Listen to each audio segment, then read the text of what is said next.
What's going on, guys? Dottz Gaming here, and today I'm bringing you all my Magicka Sorcerer PvP build for the Elder Scrolls Online. This has been a highly requested class for me to play and try out for a very, very long time, and after, very long effort, I finally got this guy all leveled up and all the skill points and everything that I needed. I know it took me a while. I was a little reluctant to level up another character, but it's done.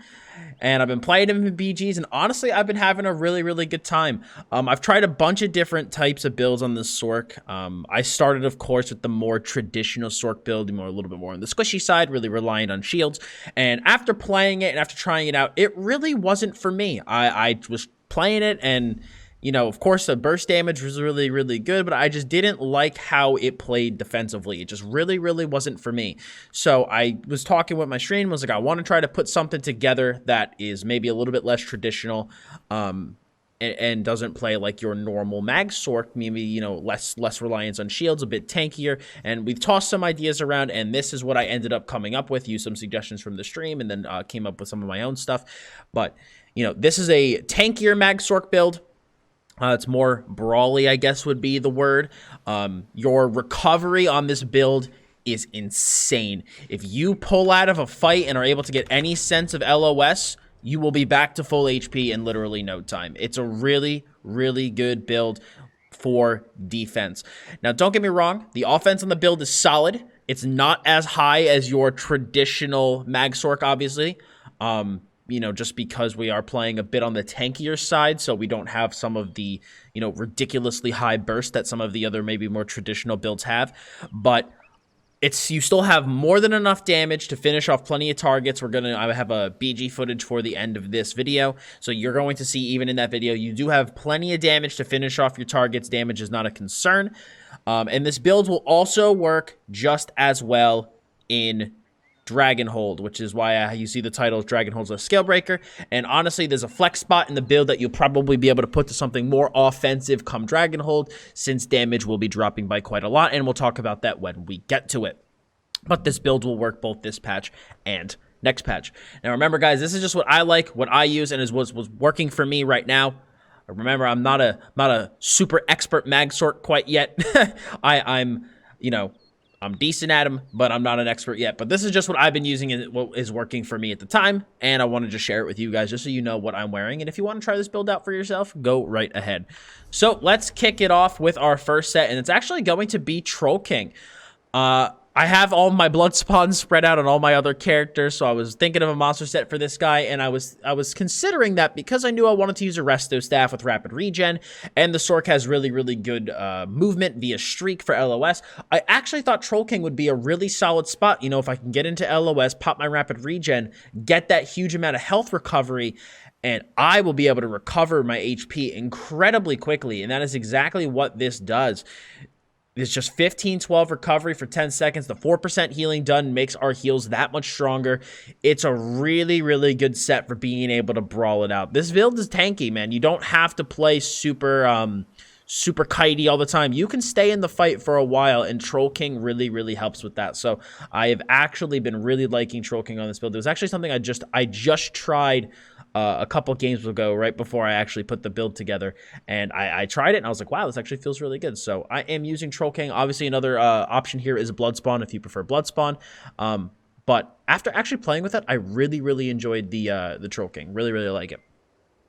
Our body 5 piece is going to be Scalebreaker, the Swiss Army knife of sets. Gives us spell damage, weapon damage, stamina recovery, magic recovery, and stam and magicka. So this is a really, really good set. It's just good in so many situations. Another option here, you could do Brightthroat's Boast and use the spring-loaded infusion. I didn't, frankly, want to spend the money on Brightthroat's Boast. It's incredibly expensive. So I just went with Scalebreaker and Witch Mothers. And for me personally, as long as I have over 14k stam with Scalebreaker plus 3 prismatic lifts gets me there, I'm perfectly fine. So I went with the crafted option, and I don't know, I just really love Scalebreaker. Getting the lines of recovery, the lines of spell damage, and the big boosts to your resource pools. It's just a really, really good set, and no matter what, it's always at the very least a very solid option, so we did go with it on this build. Now, the main 5 piece that we have in terms of our defense is Pariah. I love Pariah. It's one of my favorite gear sets in the game. I've been sad that I wasn't using it on any of my characters, and we decided to put it on our MagSorc, and I really, really love this set. So it gives us a line of maximum health, a line of physical resist, a line of spell resist, and it increases your physical and spell resistance by up to 11k based off your missing health. So the lower you get in this build, the tankier you are going to be. Again, this build, people have a tough time finishing this build off between your health recovery, between the resistances from Pariah, and between the heals. People are going to have a hard time, and between your movement, people are going to have a very, very difficult time putting you down. It's really, as long as you have Magicka, you are going to be able to escape, and you're going to be able to heal yourself back up. It's an incredibly powerful gear set, and I really, really like it. Now, I can believe come Dragonhold, these values are going to say armor instead of resistance. So the final tooltip, or the final stats on this build may be a bit different if you're watching this in Dragonhold. But again, it's the exact same thought process. You want this for the defensive power of what it offers. And again, as you get lower, both of your resistances are going to get even higher. So in terms of gear weights and everything, we're rocking a 5-1-1. We have 1 medium, 1 heavy, and 5 light. If you want to be optimal, you want your chest to be heavy, and then either your head, shoulders, legs, or boots to be heavy, be medium. I got screwed with my RNG, so we're just rocking a heavy, one of those off pieces, and then our chest is going to be light, just because I got screwed with my Troll King gear weights. But, you know, it's not that much resistance of a difference. But again, if you want to be optimal, the chest should be heavy. So again, 5-1-1. We are rocking 3 prismatics, and the rest are Magicka. You should be all impen. Unfortunately, my helmet is well fitted because I was running this on an old build, so I do need to retransmute this to impen. But you want to run all impen. Triple arcane, 2 spell damage, and 1 Magicka recovery. I like to, from my testing, at least 1600 Magicka recovery is good, unbuffed, from my testing. I tried a little bit lower, and it wasn't really working out for me. Probably a little bit of that inexperience on MagSorc showing there. But for me, 1600 was the magical number for recovery. And then you want to run a Inferno Staff and a Resto Staff. You want a Nirnhoned with a Shock Glyph to help get that minor vulnerability up on your target. And then an infused weapon and spell damage Resto Staff on that back bar. So that is what we are running for gear. In terms of skills, front bar is pretty standard, not breaking any barriers here. We are running Force Pulse as our spammable. I really like Force Pulse. I know some people don't like Force Pulse on MagSorc, but I really do enjoy it. You have a couple options here for your spammable choice. You could run Endless Fury. I've seen some people like to actually run Endless Fury as a spammable. I also know people who use Elemental Weapon instead, but I really, really enjoy Force Pulse. Really like it. Getting the flame damage, getting the frost damage, getting the shock damage. It gives you a little bit of AoE splash as well. You have a chance to proc those burning effects, burning, chilled, and concussed effects because you're dealing all that elemental damage. I just really, really like it as a skill. And yeah, main spammable for the build. Of course, we have Crystal Frags. This is our big burst for the build. You really don't want to hard cast this. You want to wait until you get this procced. So basically, you cast any Magicka skill, and you have a 35% chance to cause your next Crystal Frags to deal 33% more damage and cost 50% less and be instant cast. So you want to wait for that Crystal Frags proc and try to line it up with your curse going off. We have Degeneration. This is our source of major sorcery, as well as a dot for the build. So this gives us a slight bit of consistent pressure on top of the curse. I like to just have a dot in the build again.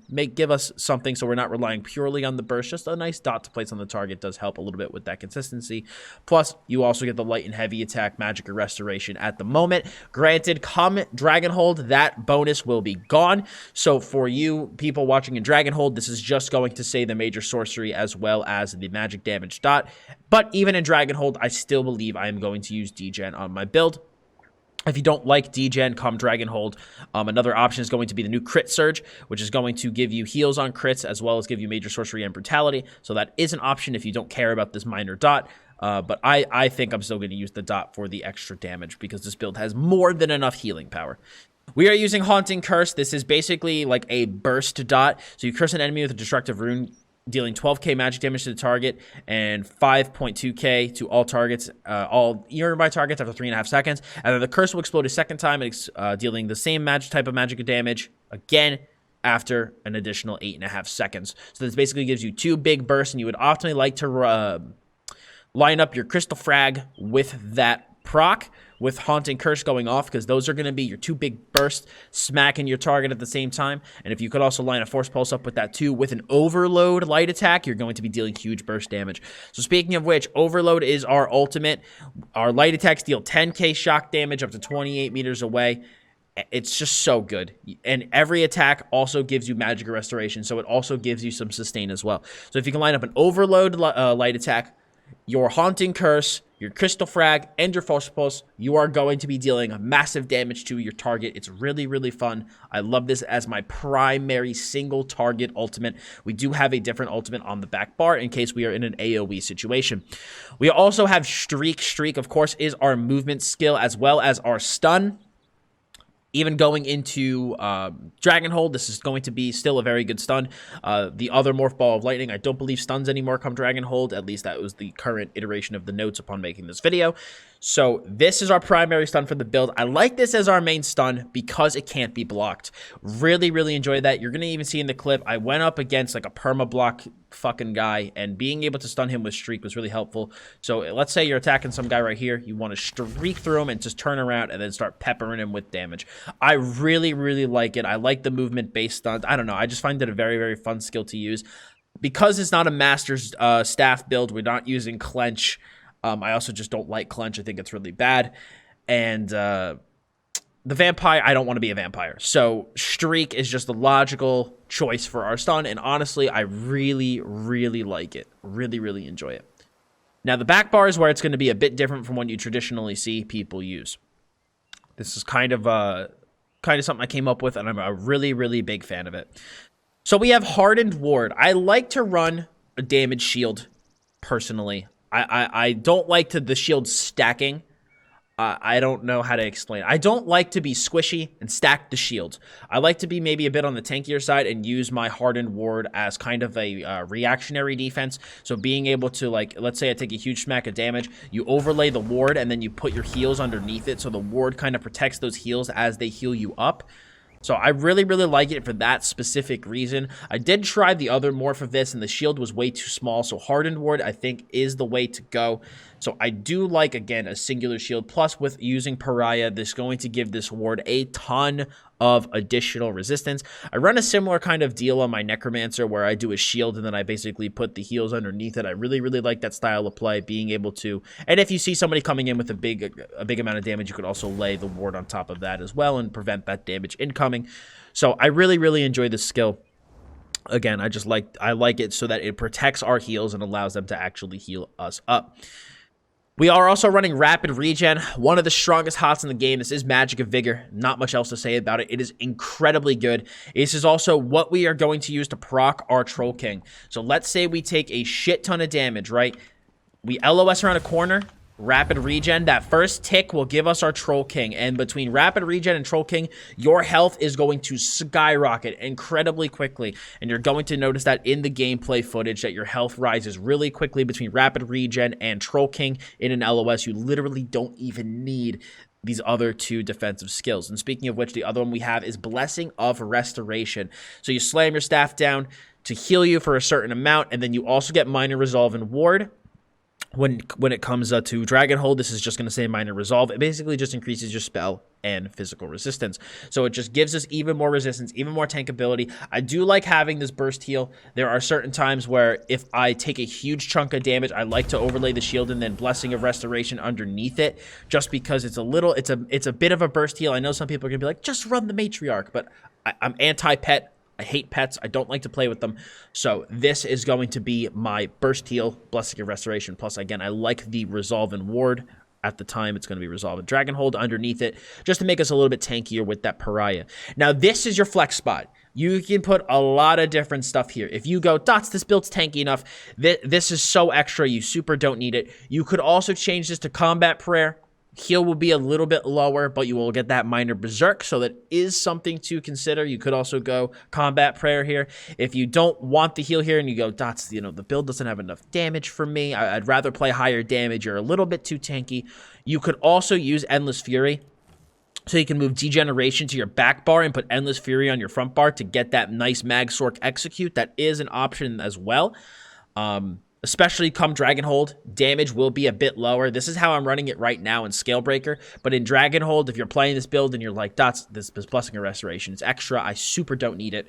Endless Fury, I think, will be what you want to use there. So stick Endless Fury on your bar, like I said. Put this on the front bar here and move degen to the back bar. So you can lead with degeneration into a fight, and then you have that Endless Fury execute for when your target gets low. So that is definitely an option come Dragonhold if you feel that, again, you would like that bit of extra damage. We also have Boundless Storm. Boundless Storm is our armor buff, and it also gives us Major Expedition. Now, I had so many people go, Dottz, you need to run Chudan. But let me tell you, does Chudan look as cool as this? Because I don't think so. This is one of my favorite looking armor buffs in the game. I super don't want to get rid of this. Come on, man. The FPS, the fashion per second, it's super high with Boundless Storm. I don't know. I also really like the skill, personally. I know some people don't like it, but I actually really, really do enjoy it. I like having the Major Expedition after using the armor buff. I don't know. I really like it. So I didn't want to use Chudan. I wanted to still be able to slot this. This is also, again, one of my favorite Sorc skills just in terms of the way that it makes your character look. It really makes you feel like a sorcerer. So I don't know. I like the skill, and I am still using it. Again, if you maybe don't like it, you could always, instead of Troll King, run Chudan and then run a different skill here. We, of course, have Dark Conversion. This is for if we need some extra sustain. It basically turns our stamina into health and magicka. So it is there if you do need that extra sustain. Now, our back bar ultimate is Summon Charged Atronach.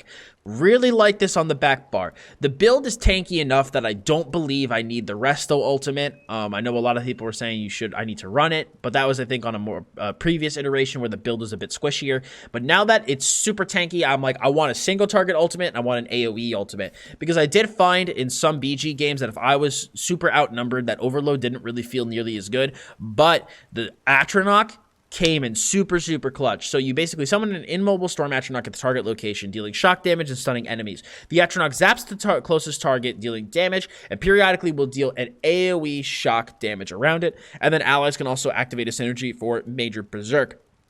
I even also tried the single target Atronach here, but at first I was like, why am I running the single target Atronach? I'm only going to use this if I need that big AoE ult. That's the only time I'm going to use it, and I already have energy overload for my main single target ult.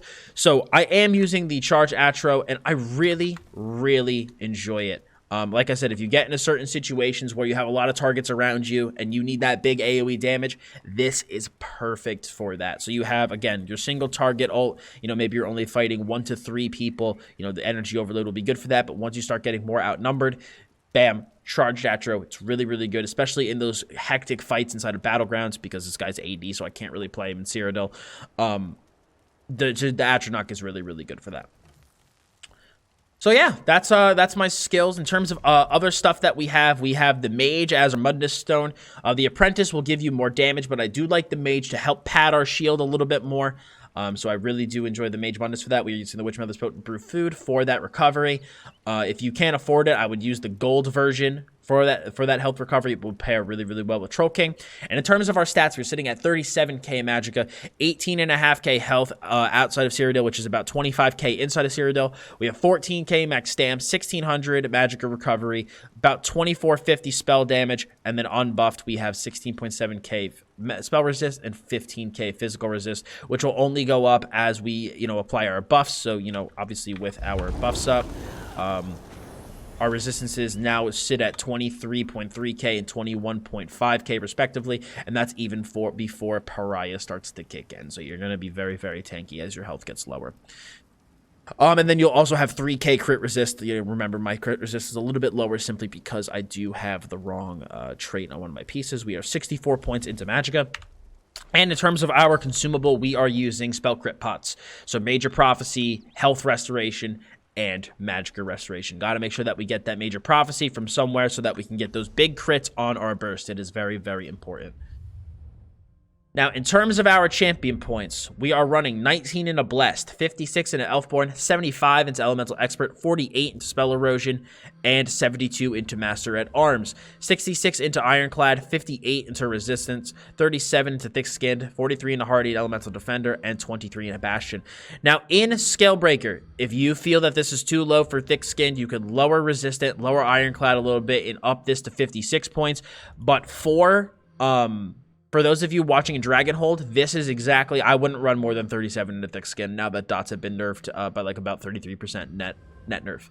And we also have 23 into Bastion to make our Hardened Ward a bit stronger. You could also move these points into Quick Recovery. Really kind of up to you where you want to stick these points. I went for the bigger shield size here. But again, ultimately, totally up to you which one of these points you want to put those defensive points in. 27 into Siphoner, 66 into Warlord, 3 into Sprinter, 75 into Arcanist, 43 into Tenacity, and 56 into Tumbling. Now, I've had a lot of people kind of give me shit for these points into Siphoner.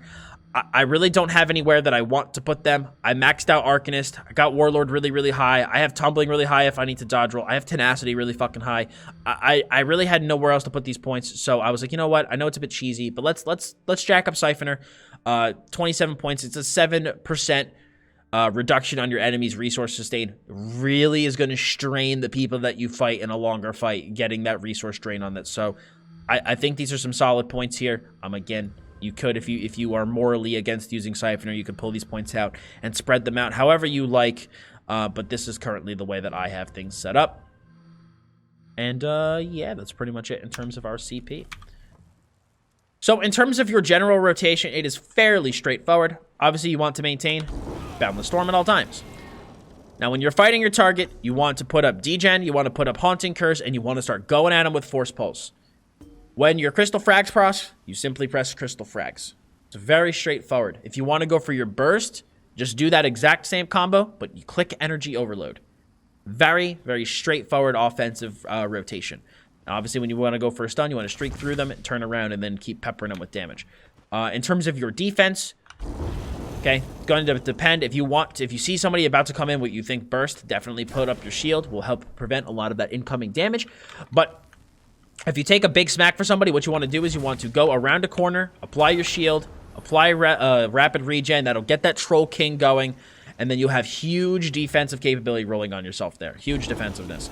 If you still find that, maybe you take a really big smack, you could also apply your shield and then do Blessing of Restoration instead to help give you that little bit of a burst heal there. And if for some reason you're defiled and it doesn't heal you for enough, you will have that Troll King kick in and you will be able to get that health recovery.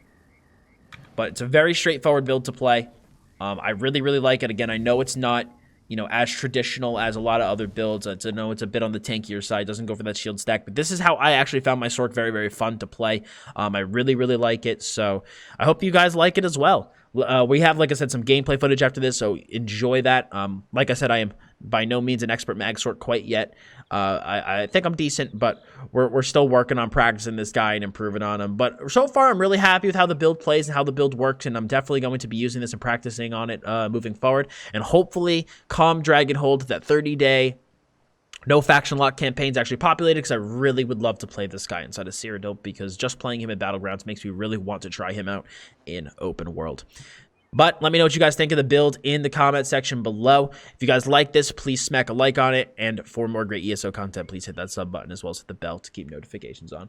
Thank you all so much for watching today. Very much appreciate it. As always, I'm Dottz Gaming, and I'll see you all very soon.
Good game, man.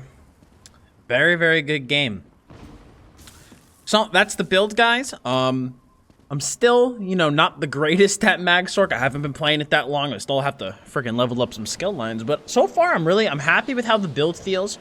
I know it's tankier than your stereotypical Sorc build, but I tried the more traditional Sorc, and I had the more traditional Sorc up on the website for a while, the original version of the Magister.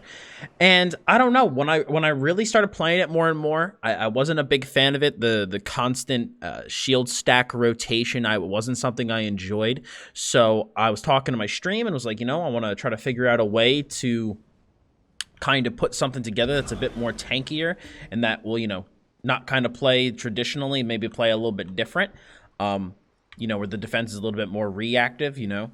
And this is what I came up with, and I'm really, really happy with it. And I hope you guys enjoyed it as well. If you guys like the gameplay and everything, you know, feel free to slap a like on the video. Of course, sub, leave your comments down below. And yeah, man, I really enjoyed this. Definitely will be playing my Sorc and BGs more often. So thanks for stopping by, guys. Appreciate it as always, and I'll see you all very soon.